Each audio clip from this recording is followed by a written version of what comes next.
What's up, everybody? It's your girl Nita, your favorite diva, and I am back to do the Long Live the Shy Season 6, Episode 7 recap. This is going to be a heavy one. We are going to try to get through it. I didn't have as many screenshots this time, but we're going to go ahead and get through it because, as I said, I have really enjoyed this season. The writing team, I know is different. I know it's different because this show has really did a 180. So this is your spoiler warning, and let's go ahead and get into it.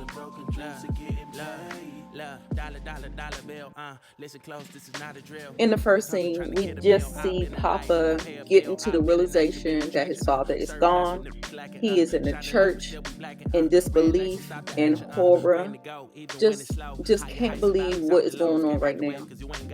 His buddies Jake and Kevin come to be a support for him.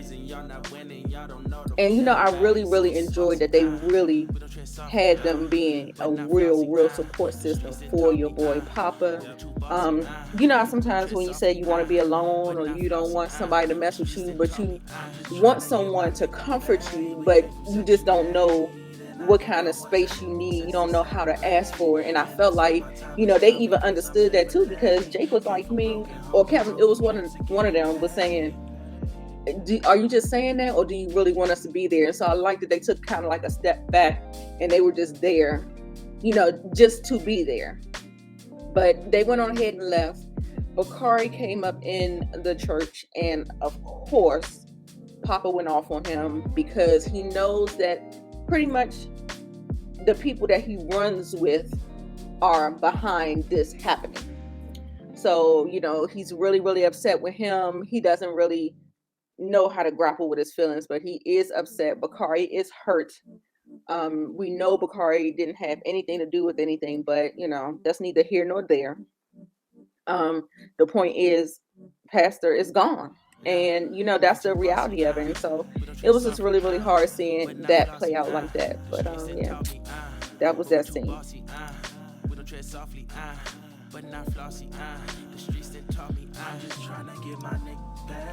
Then in the next scene, we see Bakari go up to Nuck, put a gun to his head. Nuck didn't even know what was going on because Nuck was all smiling and cheesing and stuff like that, and Bakari is crying. His face very quickly changed and like, oh my God, this boy got a gun up to my head. And he's following orders. I mean, he had to do what he had to do. The next thing you know, Zay puts the gun to his head, and I'm like, oh my God, they're sitting around in a little 3 triangle with guns pointed at everybody except for Zay. So that might be interesting. That might be an interesting thing that we are seeing there. And yeah, put a pin in it. We may see more of that.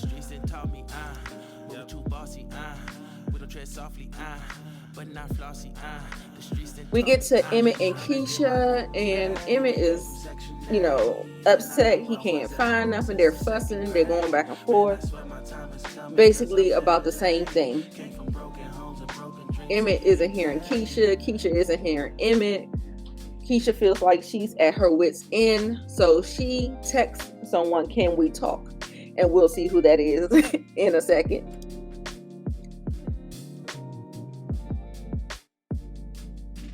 In the next scene, we have Jake and Victor talking, and basically, he had apologized about everything. He had apologized, and he ends up telling him what the problem is. And Jake was like, if you tell the truth, you're not gonna be able to help the community anymore. So you need to go ahead and just take that to the grave, okay? So that was the long and the short of the conversation.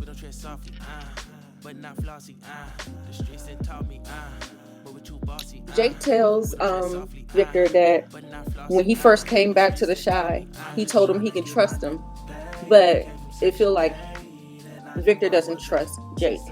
Jake is, he is not all the way correct about that. I feel like he really just, you know how kids are. They know. They want to know the tea. You know what I'm saying? He knows that Victor is going through something. I wonder if he's really genuine about wanting to know. But he tells him he's just trying to protect him.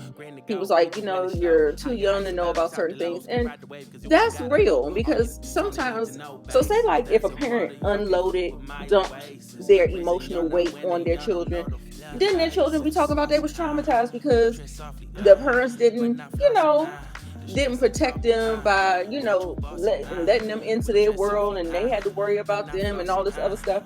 So, you never can get it right. You never can get it right. You're damned if you do, damned if you don't. But they had a little heart to heart, and he ended up talking to him and, giving him the lowdown.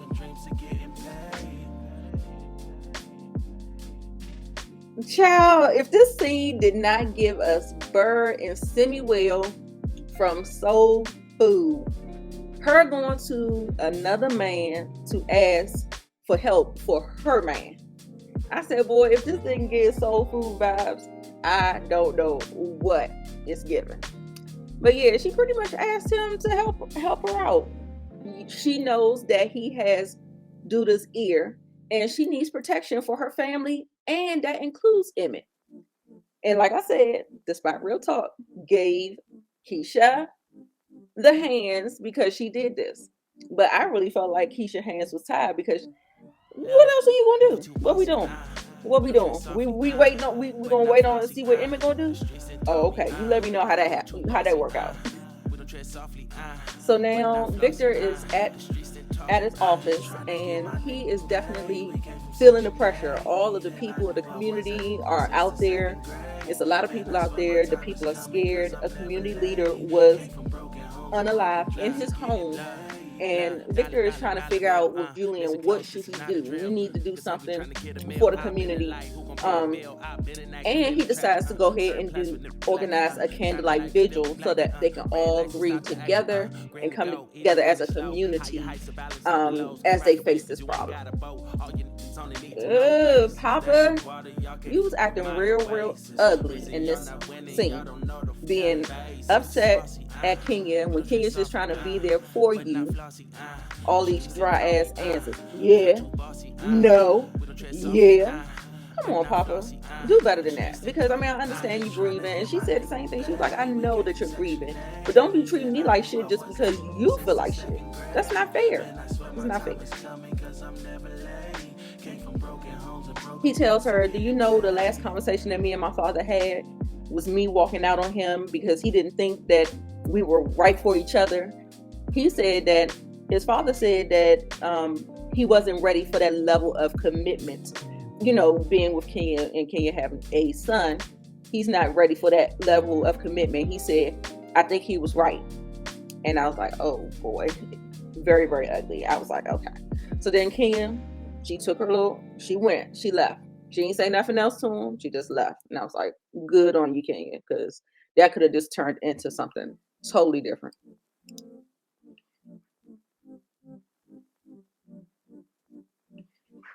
Keisha goes to her therapist, and she's talking to her therapist because she's pretty much saying that her and Emmett aren't on the same page. She says he doesn't listen to me. And what have I been saying? They don't listen to each other. They talk at each other. They're not trying to, hear each other. Emmett thinks he knows everything. He thinks he's the smartest person in the room. And Keisha said that he did something that totally violated her trust. And she was like, well, what did he do? She said he bought something in the house that could be very dangerous to her and her family. And the therapist was like, that's serious. She said, so have you talked to him? She was like, yes, but he's not listening. And so, yeah, I told y'all all the time, like when you're in these conversations, in relationships, y'all talk at each other. Y'all don't think about the other and how it affects them. And that's basically what she was telling her. So we'll see. I like the way that she told her without telling her, what actually he bought in the house and what kind of element of danger that they're in. So yeah, kudos to her for that. In the conversation, the therapist asked, did she grow up in a two-parent household? And she said she did for a little bit while she was younger, but her mother and father divorced when they were really, really young.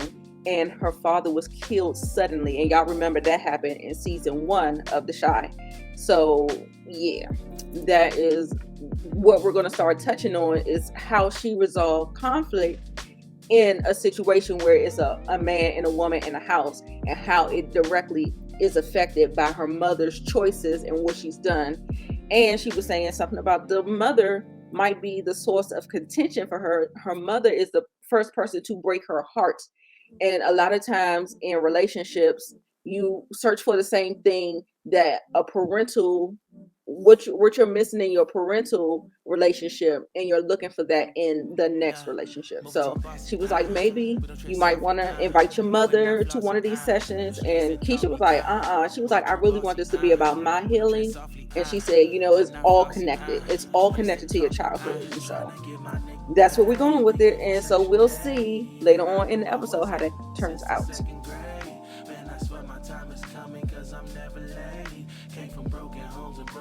Emmett and Darnell are having a drink. It's 5 o'clock somewhere, ain't it? So they're pretty much, toasting the pastor, Stanley Jackson. May he rest in peace. Emmett lets his father know that Keisha almost left him this morning. And he was like, what'd you do? Because we all know it had something to do with him, right?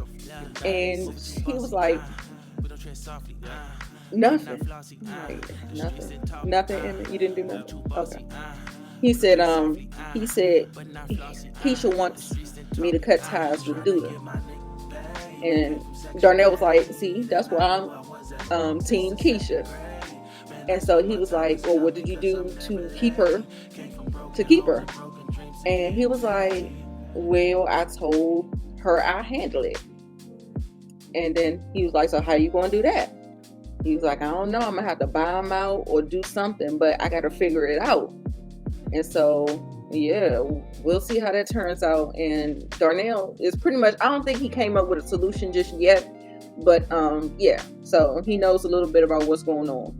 He told his son that just because you don't do illegal stuff and you hang out with people that do illegal stuff, that's no better. You're no better.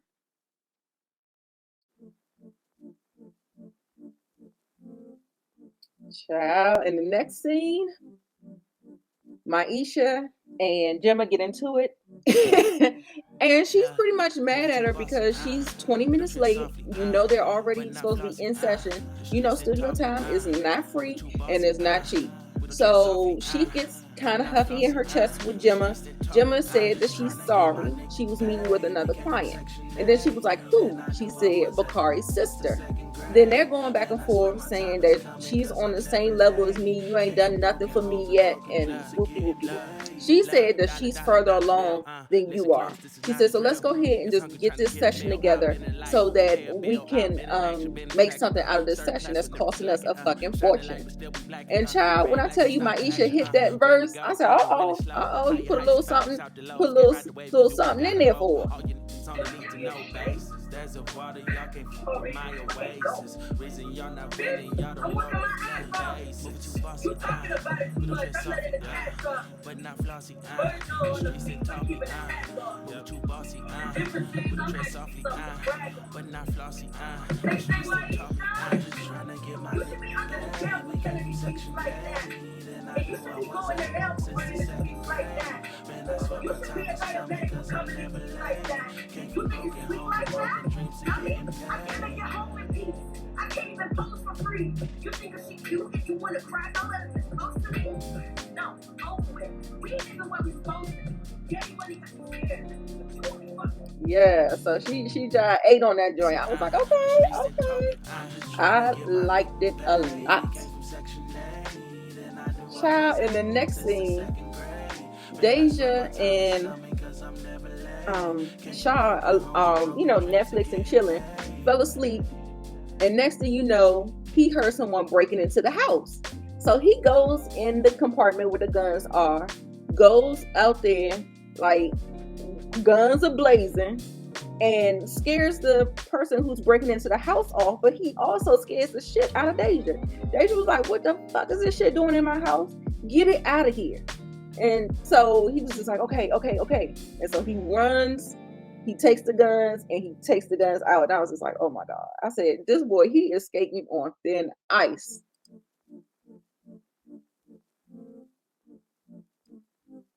Well, Emmett, I'm looking at this scene again, and I'm like, well, he did kind of rub it in your face. And, yeah, maybe she was wrong for I still wouldn't give her the hands. Because unlike Bird and Soul Food, it didn't come with a promise of anything. You know what I'm saying? The way Bird did it, she was kind of like real flirty, and it felt wrong. But the way Keisha did it, it felt like she was just really kind of just desperate at trying to get it. And I feel like he put some extra stank and sauce on it. When Emmett came talking about we'll do it, he said I already had a conversation with Keisha. She handled it. She got it. Ain't this about a bitch? Oh, you ain't know? Oh, so no. But I feel like that is the man's fault. I feel like that is the man's fault. I don't know. I may be out on the limb with that one. Y'all let me know. Was it more on Nuck or was it more on Keisha?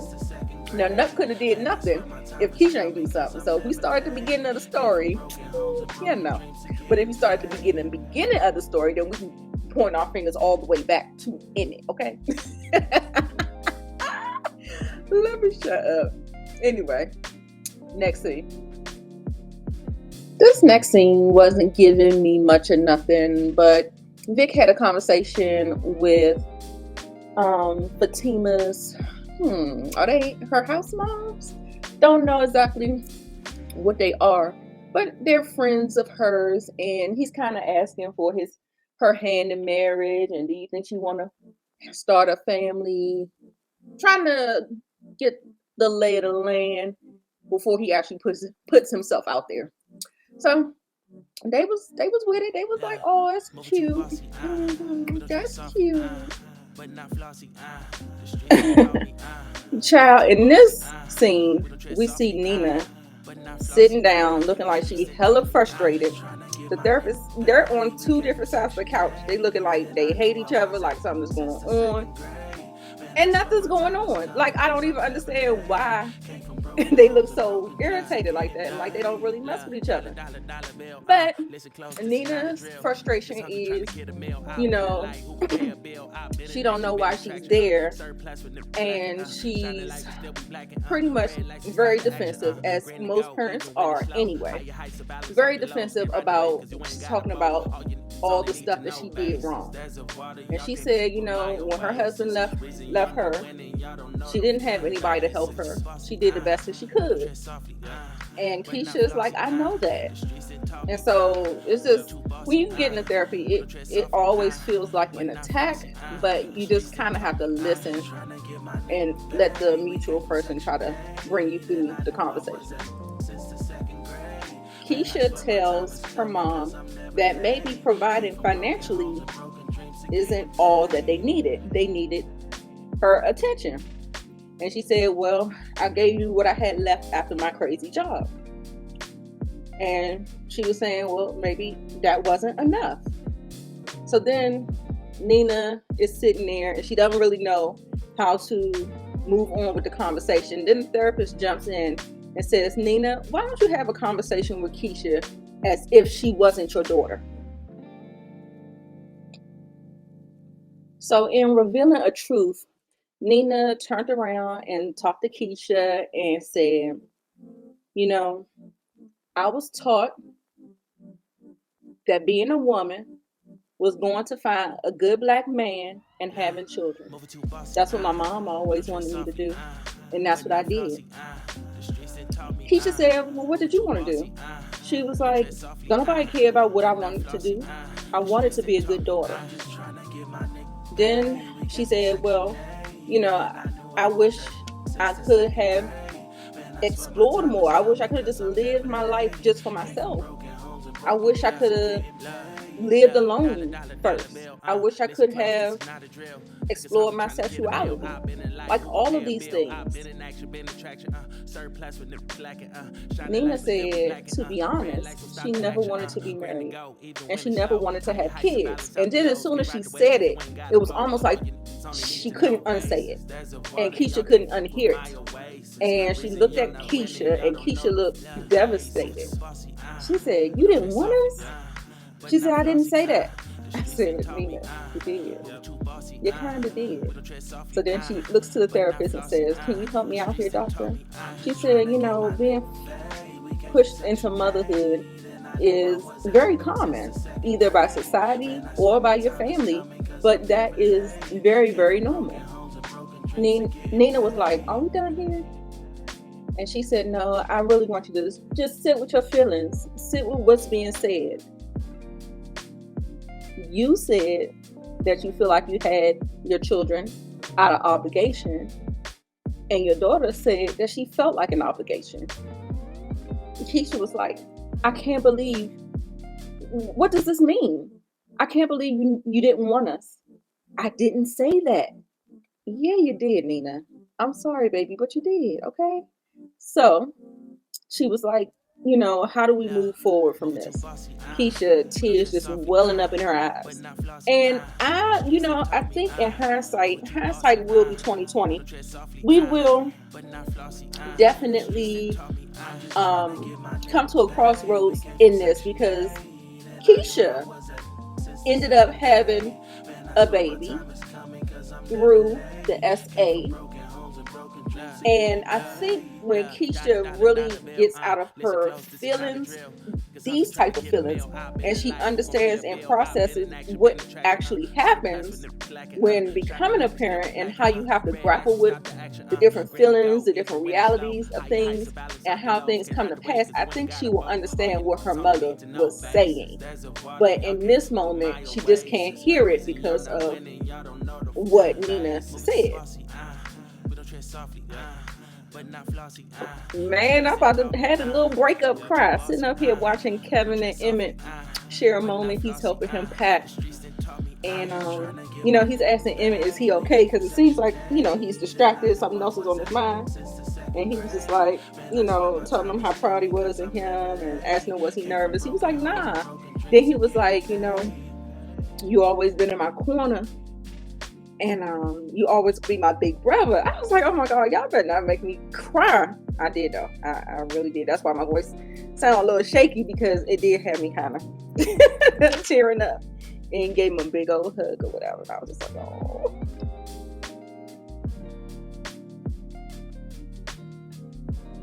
Child, in the next scene, Gemma is doing retwisting his locks, or either oiling his head, greasing his scalp. And they listening to Brittany, and he's like, it sounds like everything else, everybody else. It don't sound special. You know what I'm saying? It just sounds like everybody else. And he said, you really should be focusing on Maisha. And then she's like, you're telling me this, why? Jake was like, just be careful. Make sure she's just trying to work and nothing else. And Gemma had the nerve to call him jealous. I was like, girl, she be doing a lot. Gemma be doing a whole lot. But you know how she is, she a mess. But Jake got up, gave her a kiss on the cheek, and rolled out.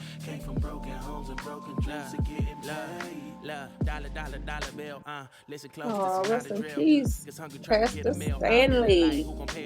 Okay, so I believe this is the viewing. In some places they do it the night before, and then they have the funeral service the next day. That's what this kind of looked like to me. It looks like the viewing.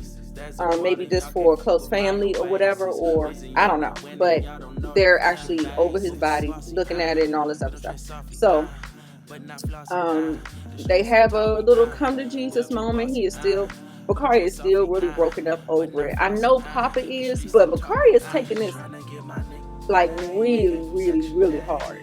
And so I guess Papa then got over being mad at him or whatever. He talks to him and they have a little bonding moment, saying that, he's not here in the body, but in the spirit, he's here with us. He always wanted us to be our best selves, and they hug it out. Next, we see Bakari leaving the funeral home, and we actually see Shad pull up with the bag of pow in it and gives it back to him and talk about, he got busted, so he had to get him out the house. So he gave him to Bakari. Bakari like, what you want me to do with it? He was like, well, you gonna have to figure it out. And so he went on ahead and he gave the bag back to him, and Bakari had to run off.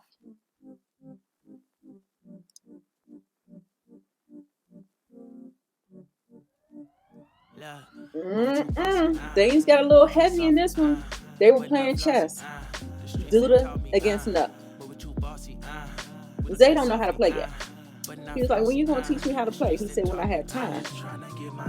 So it's pretty much like Nuck knows how to play, but he still has to learn the strategies and stuff like that. And when you're playing against a skilled player, it definitely will test you, and they'll get to see, so he gave like some commentary. He was like, you're leaning too much on your pawns. And he said, I'd rather use my pawns instead of give up my queen.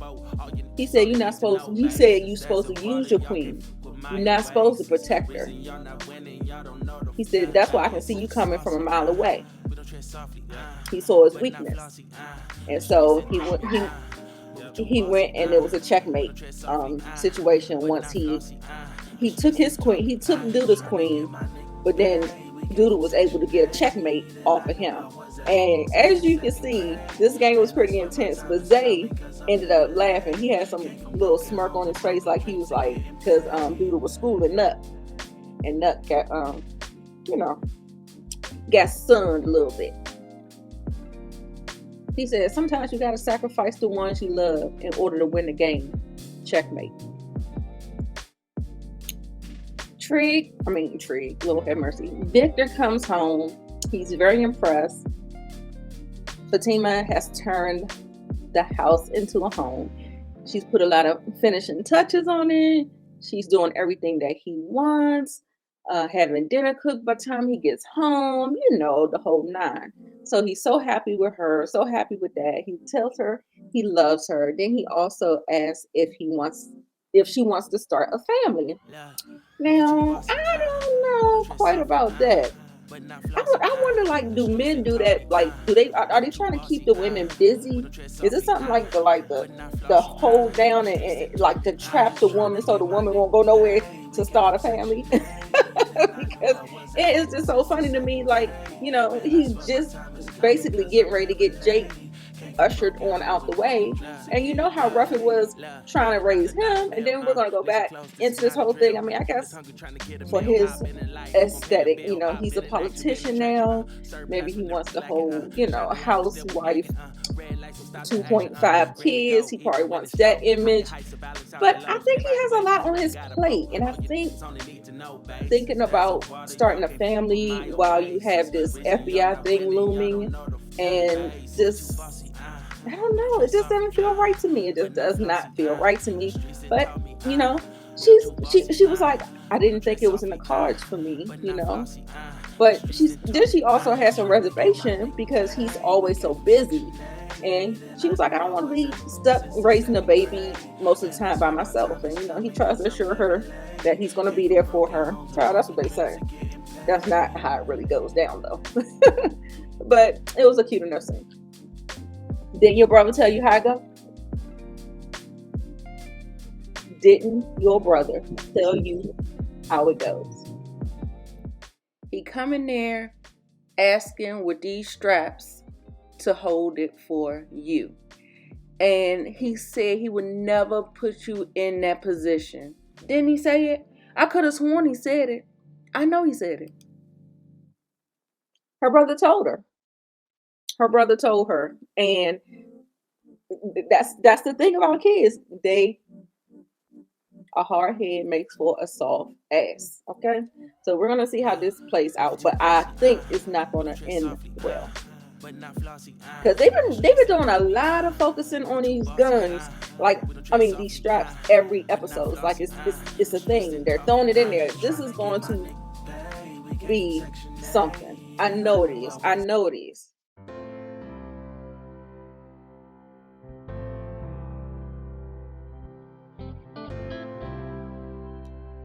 So the next day, they are at the funeral. Everyone is dressed in all white. Um, of course, you know, weddings and funerals is always some drama. Always some drama. So then we have Emmett and Keisha arguing, of course, because Nuck sunned them about what she did, and she pretty much is standing 10 toes down. What you want me to do? Okay. Then we got the devil in the white suit. He should have came in wearing red. That would have been perfect. He should have been wearing red, just like you remember how Rock, when she went to church, she was the only one in that red.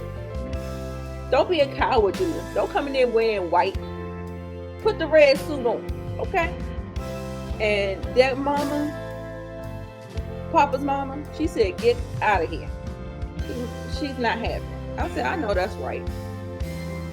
He trying to act like he ain't do nothing. He's innocent. He's just paying his respects.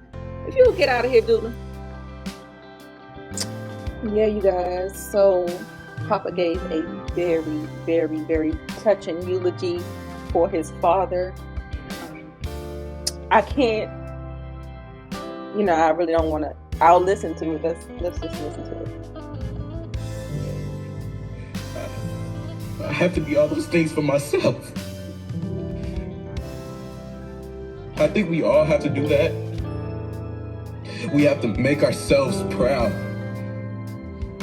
We have to write our own moral code and stop living by somebody else's, even if that someone else is our own father.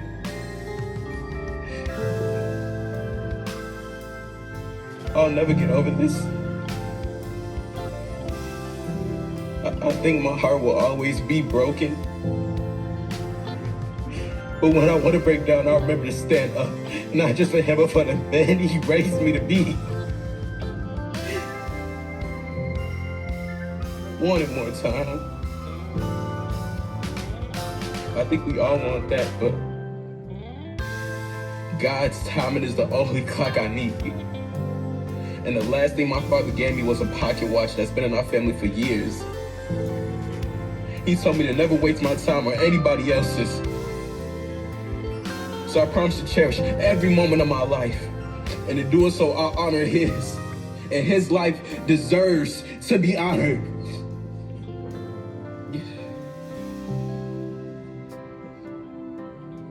I love you, Dad. I'm gonna miss you.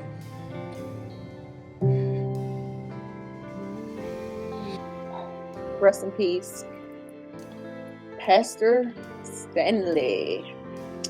All right, y'all. This was a heavy one. So that is it. That is where the episode ended. You see the cross between the funeral, the eulogy, and the candlelight vigil honoring Pastor Stanley. And I definitely, that was a tough one. Y'all let me know how you felt about the episode down in the comments below. And I will see you in the next one. I'm Nita, your favorite diva. Don't forget to like, comment, subscribe to the channel, and don't forget to come back. Bye, y'all.